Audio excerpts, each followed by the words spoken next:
The weekend board games. Can't find my microphone edition. I took it out of my pocket and I don't remember where I set it. So, no mic today. Hi everybody. This is Tubbs Plays Games. My name is Tubbs. I play games. I like games, so I talk about games. This is my weekly recap called the Weekend Board Games, where I talk to you about all of the games that I played this past week.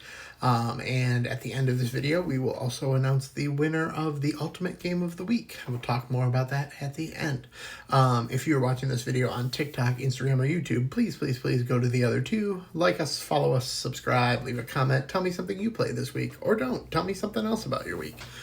And if you play games on Board Game Arena, I do too. And I'm J.R.I. Tubbs there. Let's play a game. A couple people have started playing games with me. Pretty fun. So let's get into the games. We kick off as we do almost every week with the Monday night game. If you're new here, the Monday night game is the effort in my house to not turn on our television after dinner on Monday night. So we play a board game. Normally it's just me and my son. On occasion my wife joins us as well. I had been promising each of them separately a game of Spots for like over a week. And since the worlds converged, we played a game of Spots. Spots is a lovely push your luck game. You're rolling dice and trying to place them on the spots of your dogs based on the pips. And if you have nowhere to place things, you have to bury them in your yard. If the pips in your yard go above 7, you bust. And all these little cards in the middle give you little conditions for how you roll dice and things like that. It's an excellent game. I really like Spots. So Spots is from CMYK Games, or CMYK I think they're just called. And we like to play on the Chaos mode, which is where you stack all of the different tricks, they call them, the cards that you tell you what to do. We stack them up based on category, and you use them once, and then you flip all of them. When the round changes, you flip them all to the next one in the stack. So nothing stays the same. We had enough time that my son and I also played a game of Monster Mashup, which is part of the Mint Tin series from Galen's Games. These were sent to me to do a review of. I'm working my way through them and hoping to have a review posted this Friday, so stay tuned for that. Monster Mashup is just you have cards, you match the front of one monster with the back of another. Doesn't matter if they match. And that tells you your monster's powers, and then you roll dice to fight. It's fun. It's just a little silly fun that fits in a Mint Tin. Thursday crew went on the road. We did not go to our normal friend's house that usually hosts us for Thursday crew because he was busy. We went to a bar, and I got to play my first play of Tigris and Euphrates. I've never played this game before. I know that it's an absolute classic. This comes to us from the good Dr. Reiner Knizia. I was a big fan. This is Tigris and Euphrates, and I don't know who published it. There's a lot of different publishers, so we're gonna say that this was the Fantasy Flight edition. There you go. Got to play a game of The Gallerist from Vital Lacerda. Why am I all the way at the bottom? There. Maybe a little better. The Gallerist from Vital Lacerda is the designer there. It's from Eagle Griffin Games. This is, essentially a worker placement game, I would say. But, Lacerda, he's got lots of things he's doing. This was my second time playing this game. It'd been a while since my first play. And we're going to talk more because I played it again later this week, so we're going to talk more about it, but it's a very good game. If you have to buy a car, do it from a guy in your board game group. I bought a new car this weekend, and I did it through a guy in my board game group, and he keeps board games in his desk for the 2.5 hour process of waiting for paperwork to go through in the finance office and all that stuff. So we started off, him, my wife, and I, playing a little bit of Rhino Hero, which is just a dexterity game. It's from Haba Games. It's meant for kids, but our game group loves it. So it's essentially a kid's game, but man, is it fun. Still had some time left, and I wanted to introduce my wife to a classic, so we played Can't Stop from Sid Saxon. I believe this is also the Eagle Griffin Games edition of it. Let me check on that.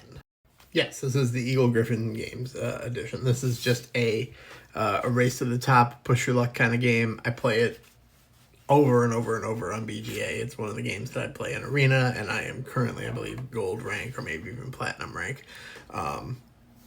It's a good time.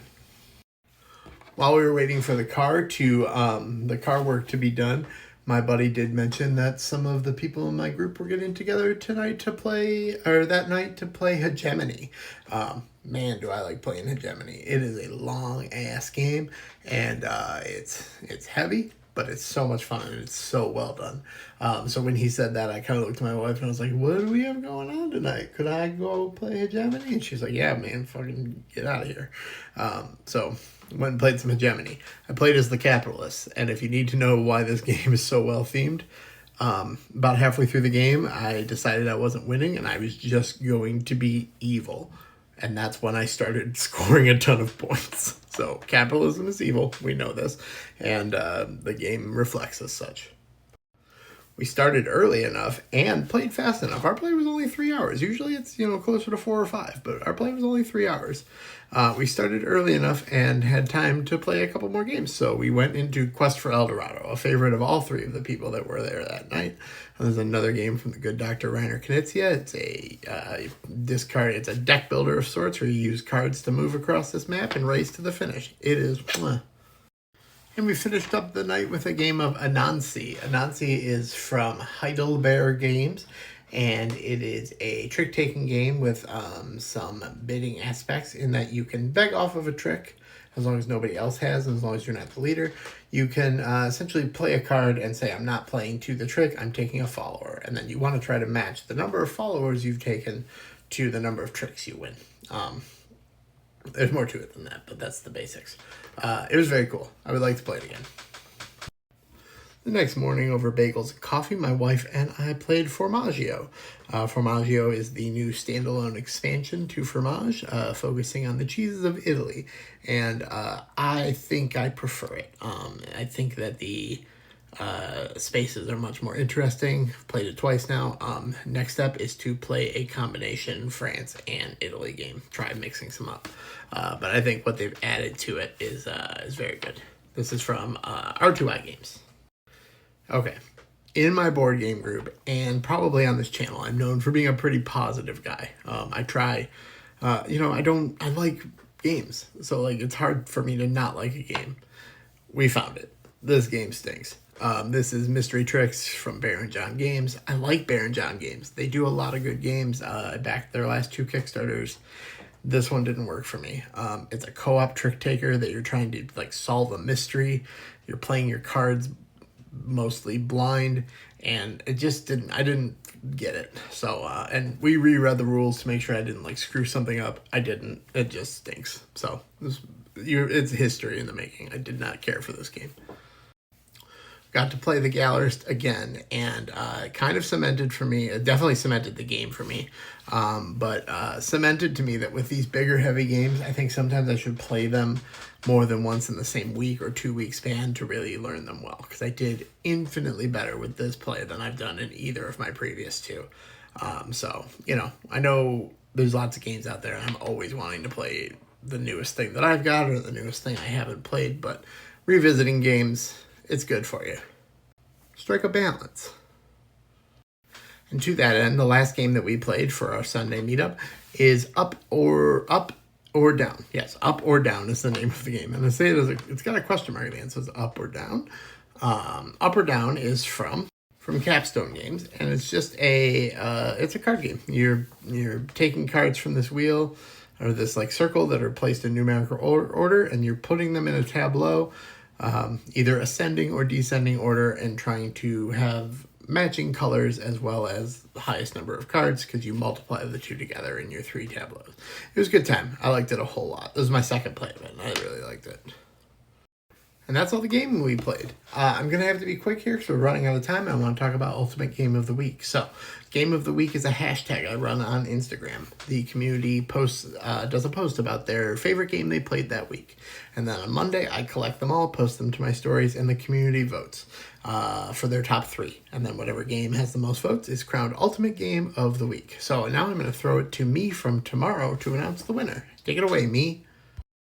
Punch me. I know we're running out of time, so I will real quickly say congratulations to Parks Rollin' Right, our Ultimate Game of the Week, which was suggested by Generation Board Game. And now, back to you, me.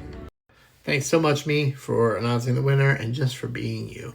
That's going to do it for another week. Like I said, I'll have a review of those Mint 10 games hopefully done and posted by Friday. If you live in the United States, happy Thanksgiving. I hope you get to spend some time with your family and play some games. And I will talk to you soon.